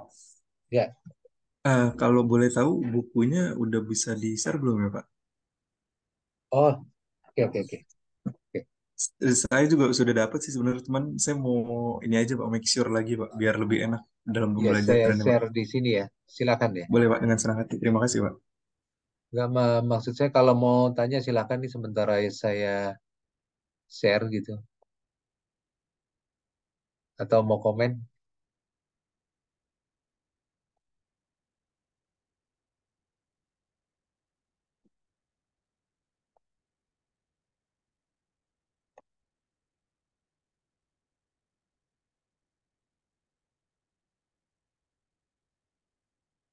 Di RPS saya masih mencantumkan tugas itu cuma satu ya. Tapi ternyata harusnya dua. Jadi nanti di RPS, RPS-nya salah, mestinya tugasnya dua. Tugas itu nanti sebelum UTS 1 dan sebelum UAS 1. Tugasnya kita tugas kelompok aja, gitu ya, tugas kelompok aja. Nanti kelompoknya dibagi tiga-tiga aja. Hmm,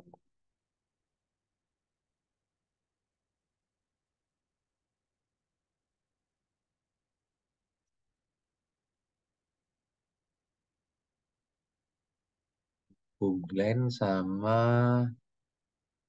Damodaran.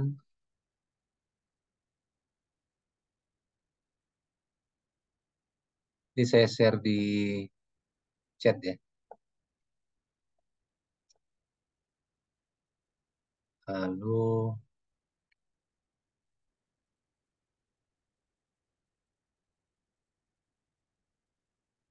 saya cantumkan RPS. Nah ini di RPS-nya masih dua tugas, cuma satu tugasnya, harusnya ada dua gitu ya, tugas kelompok aja. Lalu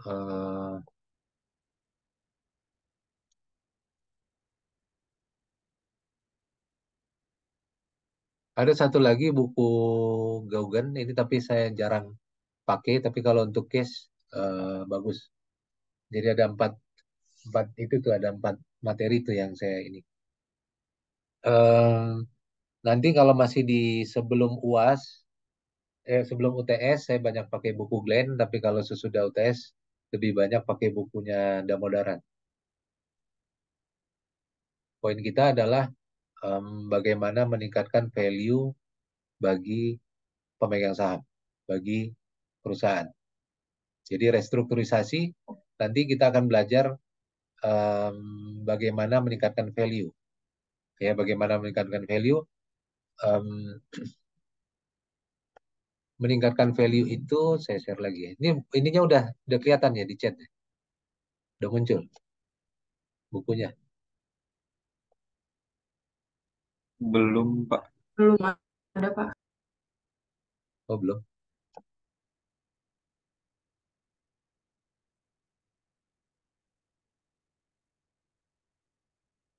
Besar sih. Oh, masih jalan.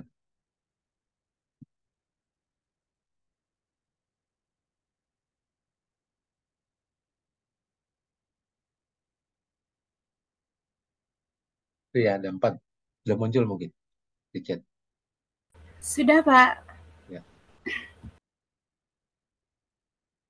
Oke. Saya lanjut lagi sedikit lagi. Ini.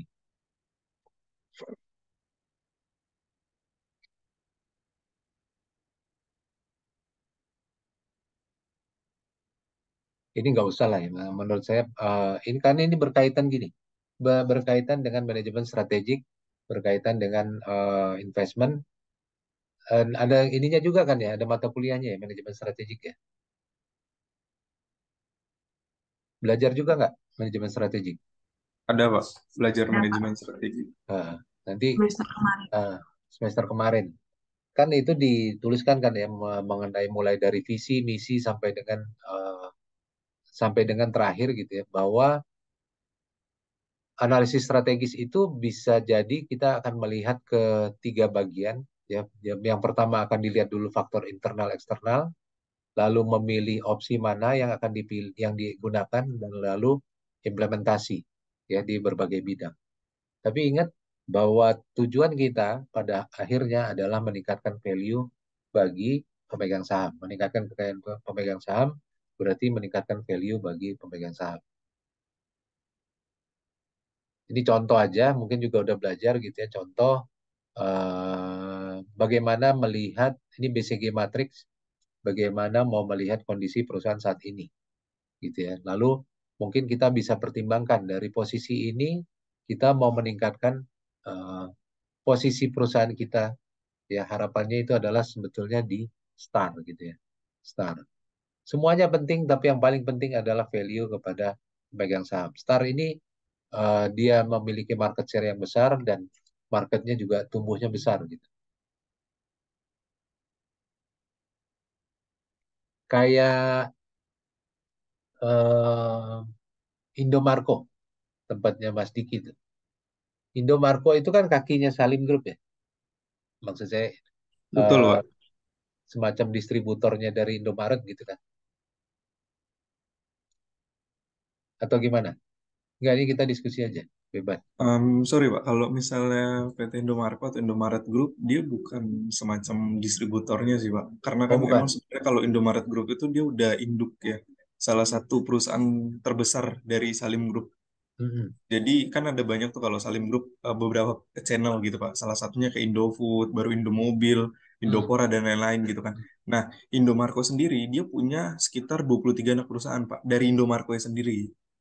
Nah, jadi kalau untuk distributornya lagi, kita kalau distributor ke seller ke tempat-tempat lain itu kita punya juga perusahaannya, Pak. Jadi nggak hanya sebagai satu company aja, tapi dia terdiri dari 23 perusahaan lagi. Cuma mungkin yang terkenal di Indonesia, dia lebih ke arah Indomarko Prisma Tamanya. Tapi sebenarnya di balik itu udah ada jaringan lain yang emang Mm. benar-benar konkret gitu loh, Pak, dalam mengatasi masalah-masalah yang ada di pasar. Seperti Ya, itu. Indomarko-nya sendiri berperan sebagai apa gitu maksud saya? Kalau Indomarko Bidang. sendiri dia lebih ke retailnya, Pak. Oh, retailnya.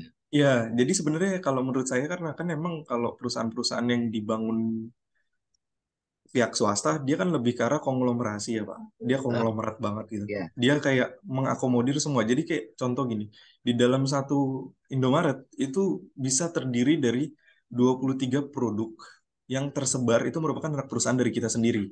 Jadi kayak Mm. air mineralnya, minyak, segala macam itu kita udah emang udah memproduksinya sendiri. Jadi emang di situ adalah salah satu kegiatan untuk mengkonglomerasi. Jadi kompetitor itu emang dibunuh, istilahnya gitu, Ya. dibunuh, dimatikan, yang kegunaannya untuk apa? Mendapatkan income lain tuh. Karena kalau kita hanya bergerak dalam bidang retail saja, tapi kalau kita tidak bisa memanfaatkan pasar gitu kan, itu lama-kelamaan kita bakal kolaps gitu sih, Pak. Ya. Ya itu betul. Jadi gini, konglomerasi itu salah satu bagian gitu ya, salah satu bagian dari manajemen strategik gitu ya, malah manajemen strategik pilihan gitu ya, pilihan yang dilakukan gitu. Kan dia bisa, maksud saya gini, kalau dia punya kompetitor kan dia bisa ke atas atau bisa dia mengakuisisi ke samping gitu ya, ke samping. Kalau kompetitornya selevel nih, dia bisa akuisisi gitu, atau dia bisa biasanya perusahaan besar itu mau mengakuisisi yang nomor duanya supaya jaraknya semakin jauh gitu ya, semakin jauh. Em, Misalnya yang agak ketat juga itu di air minum, air mineral gitu ya, air mineral. Itu Aqua, Aqua itu kan nomor satu gitu ya. Mungkin dia akan mengganggu yang nomor dua kalau ada challenger di nomor dua gitu. Bagaimana caranya atau challenger baru yang mungkin em, ini apa namanya bisa bisa menguasai pasar gitu ya. Bagaimana caranya antara lain misalnya dengan eh, me- me- me- menguasai hak-hak tertentu, hak-hak tertentu. Misalnya untuk pabrik plastik, dia bisa memonopoli itu, gitu ya. Oke, Anda jual botol ini, tapi hanya kepada kita, gitu. Itu banyak dilakukan. Itu aktivitas seperti itu sebetulnya akan meningkatkan value, value bagi pemegang saham ya, bagi kekayaan pemegang saham, monopoli gitu ya. Itu banyak misalnya perusahaan tekstil termasuk di Jawa Barat yang saya tahu itu monopoli gitu. Jadi misalnya gini, kita sebut merek aja lah ya. Marks and Spencer dia akan menunjuk produsen perusahaan tekstil tertentu. Anda create bahan seperti ini, tapi hanya untuk Marks and Spencer. Bahan seperti ini, model seperti ini, tidak boleh dijual ke kompetitor lain. Gitu. Itu kan sebetulnya value buat perusahaan. Atau misalnya tadi konsesi tambang. Gitu ya, konsesi tambang. Saya punya konsesi tambang nih untuk 20 tahun ke depan.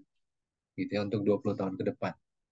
Kalau saya jadi pemilik konsesi tambang terbesar di Indonesia gitu ya. Seperti yang sekarang heboh tuh Aman Mineral, tadi disebut sama Mas ini. Aman Mineral itu mungkin pemilik konsesi emas tembaga nomor 2. Saya nggak tahu, itu kan bekas Newmont ya. Nomor 2 ya, sesudah Freeport gitu. Dan ini nanti ada lagi yang mau go public itu Barito Renewable Energy. Itu nanti produsen thermal bisa jadi nomor 1 di Indonesia. Terbesar di Indonesia.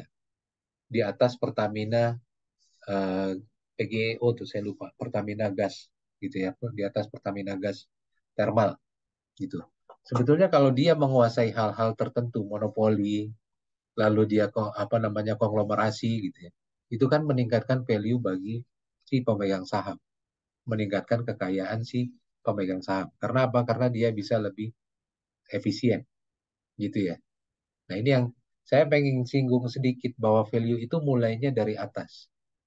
Dari visinya dia gitu ya, dari visinya dia, dari visi perusahaan sampai turun ke bawah tadi, sampai pembentukan bisnis unit. Semuanya berusaha meng-create value. Value itu apa tadi? Value itu adalah performance spread. Kelebihan dari return yang diharapkan. Kalau saya mengharapkan return 14%, ternyata dikasih 17%. Itu value bagi perusahaan. Ya, jadi itu termasuk di manajemen strategi. Sebetulnya ada 2 pendapat gitu ya. Ada 2 pendapat yang paling cepat untuk meningkatkan value. Strategi Anda kemana? 1, Anda unggul dari sisi biaya, atau Anda berbeda. Ya, ini biaya. Anda bisa jual lebih murah. Ya, kalau Anda menjadi low cost producer pada industri gitu ya, maka itu bisa itu salah satu strategi untuk bagaimana dia memiliki keunggulan di sisi di sisi pengelolaan perusahaan gitu ya. Cost leadership. Jadi dengan cost leadership, dengan harga murah misalnya ya, itu nanti ada keunggulan biaya dan adanya sustainability. Muncul kapan sustainability? Itu muncul kalau sulit direplikasi atau sulit untuk ditiru oleh kompetitor. Jadi saya balik lagi ke manajemen strategis, bahwa perusahaan itu akan mengacu ke market mana yang dia tuju dan bagaimana dia muncul bisa bersaing di situ, apakah dengan unggul secara biaya atau dia berbeda. Sehingga dia bisa punya target market yang berbeda. Gitu ya. Atau tadi, ini berbeda nih, differentiation. Dia berusaha menjadi unik pada industrinya, ya, sehingga memberikan value yang diterima luas oleh konsumen. Ya, jadi perusahaan konsumen mungkin akan menerima atribut tertentu. Ya. Contoh tadi kalau Indofood gitu ya, yang sangat terkenal dengan Indominya, sebetulnya kan ada value di situ. Value-nya di mana? Kalau menurut saya rasa, gitu ya. Rasanya Indomie itu sudah internasional. Bahkan sama Nissinnya Jepang pun, mie-nya Nissin gitu ya, saya lihat itu orang masih lebih mengapresiasi Indomie daripada Nissin. Sebetulnya Nissin malah lebih tua mungkin. Mungkin pendiri Indofood juga awal-awalnya itu ceritanya Indomie juga awal-awalnya dari kalau nggak salah saya dari Nissin juga. Salah satunya gitu ya. Sekarang justru Nissinnya justru kalah. Kalau kita berbeda, perusahaan mungkin akan dihargai dengan uniknya yang premium. Balik lagi tadi contoh, kenapa celana Levi's lebih dihargai? Ya karena ada keunikannya, ya sehingga dia bisa mencas harga yang premium. Dua yang paling mungkin sampai saat ini ya, yang saya tahu dua. Low cost, Anda bermain harga murah, atau differentiate, Anda berbeda sehingga Anda bisa mencas dengan harga premium. Itu untuk upaya di manajemen strategik untuk meningkatkan value. Jadi ini hanya beberapa faktor aja, saya nggak akan cerita lagi manajemen strategik gitu ya. Tapi ada dua, Anda menjadi low cost producer atau Anda berbeda. Anda dihargai karena Anda berbeda. Banyak contoh yang bisa Anda lihat, terutama di hal-hal yang top of mind-nya tinggi. Ya, misalnya kalau kita sebut air minum, orang nyebutnya Aqua. Sebut mie, orang nyebutnya Indomie. Itu berarti value-nya cukup tinggi gitu ya. Sehingga Anda bisa mencas secara premium.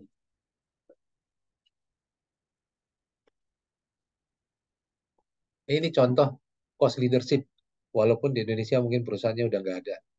Masih ada ya. Tapi mungkin agak batuk-batuk. Ini contoh cost leadership, AirAsia. AirAsia itu melakukan revolusi menurut saya di Asia Tenggara. Revolusinya gimana? Semua biaya administrasi itu dihilangkan. Bukan biaya administrasi. Hal-hal administratif. Pemesanan tiket, semua orang bisa membeli tiket dan check-in via online. Mungkin yang pertama kali merevolusi itu AirAsia. Sehingga airport handlingnya lebih rendah gitu ya. Itu contoh low cost producer. Ya, dia bisa menjual tiket secara rendah. Ini secara 7 tahun berturut-turut low cost airline terbaik. Ini adalah tadi ya, dia menjadi low cost producer. Atau dia berbeda. Contohnya Apple. Apple itu berbeda gitu ya. Anda bisa baca, kita bisa baca sebetulnya dari visinya dia. Visinya Apple. Ya. We believe that we are on this to make great products and not changing. We are constantly focusing on innovating. Kami secara konstan fokus kepada inovasi. Kami percaya bahwa simple bukanlah hal yang kompleks. Ya, bahwa simple itu justru menarik. Simple itu menarik. Jadi kalau kita pengguna iPhone gitu ya, pengguna iPhone, biasanya kita memberikan value lebih. Pengguna iPhone biasanya susah bergeser ke Android. Betul nggak? Kalau ada yang pengguna iPhone, biasanya susah. Karena sudah terikat dengan ekosistemnya iPhone. Alasannya apa kalau kita tanya? Jawabannya kebanyakan sama. Saya lebih gampang pakai iPhone. Jadi di luar ini ya, di luar masalah gengsi dan lain-lain, tapi ada value di situ gitu. Bahwa orang tidak mudah bergeser dari iPhone karena apa? Karena lebih mudah digunakan menurut mereka. Gitu ya. Menurut mereka lebih mudah digunakan. Semuanya lalu ada juga kalau teman-teman tahu itu Mercy. Mobil Mercedes-Benz. Semua value pertama itu menurut saya dari Mercedes-Benz. Apa misalnya? Seat belt itu pertama kali Mercy. Sidebar untuk pengaman itu pertama kali Mercy. Hampir semua value yang diberikan itu pertama kali dari Mercedes. Baru nanti mobil-mobil lain ikut gitu ya. Apa namanya? Ya banyak gitu maksud saya. Kalau teman-teman cari itu Mercedes. Biasanya dia berbeda. Dia berbeda. Jadi ada value yang di situ. Dua hal. Satu, Anda menjadi low cost producer atau Anda berbeda. Kalau Anda berbeda berarti Anda bisa mencas lebih. Gitu ya. Banyak anak-anak muda sekarang pemainnya bagus tuh maksud saya. Dia bisa mencari pasar tertentu yang bisa mengapresiasi value yang dia hasilkan. Gitu ya. Misalnya Misalnya apa ya? Banyak lah, banyak kok. Kalau misalnya layanan-layanan spesifik gitu ya, seperti toko buah yang premium gitu ya, toko buah spesifik dengan buah dengan kondisi seperti ini gitu. Dia bisa mencari market tersendiri. Nah, ini yang paling bisa dapat dua-duanya. Yang bisa dapat dua-duanya antara lain adalah Gojek. Nah, ini kalau teman-teman bisa berpendapat sebetulnya Gojek ini dari mana dia keunggulannya? Dibanding kalau pesaingnya siapa? Ojek pangkalan berarti kan. Dari mana dia keunggulannya? Apakah dia low cost producer? Apakah dia berbeda dengan ojek pangkalan?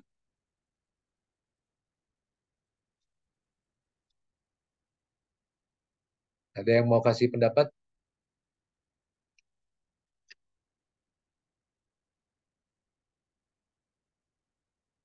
Gojek dengan ojek pangkalan. Dari mana dia bisa unggul? Si Gojek dengan ojek pangkalan. Apakah murah, low cost producer, ataukah dia differentiate?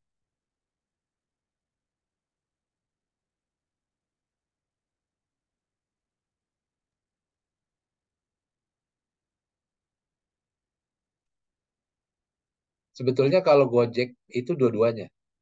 Dia low cost producer, dia differentiate. Low cost producernya gimana? Dulu kita kalau naik ojek pangkalan itu tawar-menawarnya setengah mati. Gitu ya, tawar-menawarnya dengan harga sangat mahal. Lalu diferensiatnya di mana? Dia bisa pakai aplikasi, dia bisa manggil, dia nggak perlu cari-cari ojek pangkalan. Jadi dia ada dua tuh sebetulnya kalau Gojek gitu ya. Ada dua keunggulannya, bagaimana dia masuk ke pasar ojek. Oke, ini berkaitan dengan tadi ya, dengan manajemen strategik. Nah, ada banyak aktivitas sebetulnya di perusahaan tuh yang nggak memberikan value apa-apa. Gitu. Nggak memberikan value apa-apa. Baik untuk pemegang saham maupun buat pemegang saham nggak memberikan value apa-apa. Stock split, pemecahan saham. Ya. Jadi misalnya kita tadinya perusahaan itu menjual 1 juta lembar saham dengan harga 10.000 dipecah dua. Sekarang menjadi 2 juta lembar saham dengan harga 5.000. Apakah ini memberikan value kepada perusahaan? Tidak. Karena apa? Karena tidak mempengaruhi cash flow. Tidak mempengaruhi growth. Tidak mempengaruhi risiko. Lalu, udah habis waktunya. Metode akuntansi. Itu juga. Ya, tidak berpengaruh untuk cash flow. Penciptaan surat berharga baru untuk aset-aset juga tidak mempengaruhi value.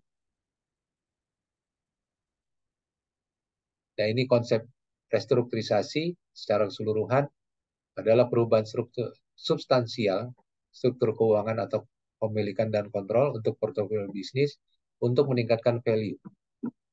Ya, tadi bahwa perusahaan itu berkaitan dengan banyak pihak, tapi pada akhirnya adalah untuk meningkatkan value kemana? Kepada pemegang saham. Ini secara definisi dari restrukturisasi keuangan, gitu ya. Ini kalau teman-teman baca ya, penciptaan nilai dengan cash flow. Ya. Jadi kita akan fokus ke cash flow. Tujuan restrukturisasi adalah mengubah perusahaan menjadi perusahaan yang bernilai lebih tinggi bagi pemiliknya. Ya. Ini item-itemnya, bagaimana hal itu bisa dilakukan. Ini karena waktunya habis. Ya, fokus ke kegiatan inti, konsolidasi secara skala, ya, membangkitkan rehabilitasi unit yang sakit, unit-unit yang memberikan value yang rendah gitu atau merugikan gitu ya. Mendapatkan supply yang konstan bahan baku, melakukan restrukturisasi modal, ya modal. Jadi campuran antara hutang atau modal sendiri mana yang lebih bagus. Nanti kita belajar juga. Meningkatkan kinerja korporasi supaya setara dengan kompetitor. Bapak punten. Ya. untuk waktunya sudah habis karena mau buka sesi yang jam 9. Ya, Apa sebentar boleh? lah. Iya. 2 Oh menit. iya. Ya, oke. Ini restrukturisasi keuangan bahwa mengacu pada cash flow, ya, aliran dana perusahaan, uang tunai atau kredit, dan peraturan keputusan strategis atau kontraktual yang mengarahkan cash flow dan menentukan value added, ya. Nah, bagaimana kita melakukan itu? Ada 2 hal yang bisa dilakukan. Benerin bisnisnya, berarti kita membenarkan operating cash flow-nya, atau kita memperbaiki financing-nya. Ini restrukturisasi keuangan. Bagaimana meningkatkan value? Cash flow-nya kita tingkatkan dari sisi bisnis, atau dia memperbaiki pembiayaannya. Apakah berapa persen hutang, berapa persen modal sendiri. Struktur modalnya yang diperbaiki. Mana yang lebih efektif sehingga memberikan value bagi organisasi. Saya kira itu aja ya. Ini waktunya udah selesai. Waktunya udah habis. Ininya udah saya tutup aja. Jadi kuisnya tolong dikerjakan. Waktunya seminggu. Ada semua di materi. Kalau baca untuk yang sesi 1-2 itu bisa baca buku Glad yang di chapter 1-2. Kira-kira gambaran seperti apa. Nanti kita akan belajar mengenai cost of capital, lalu capital structure, lalu bagaimana memperbaiki value dari perusahaan, ya, dari sisi restrukturisasi keuangan, dan nextnya baru pilihan-pilihan untuk melakukan merger. Diinstal aja kalau menurut saya itu RTI itu tolong cari di ini. Kita belajar juga gitu ya, nanti buat case-case gitu kan, case-case ada beberapa perusahaan yang kita bisa nilai bagus gitu ya untuk sebagai investor. Saya kira itu aja, saya tutup ya. Selamat pagi. Assalamualaikum warahmatullahi wabarakatuh. Waalaikumsalam warahmatullahi Waalaikumsalam wabarakatuh. warahmatullahi wabarakatuh. wabarakatuh. Terima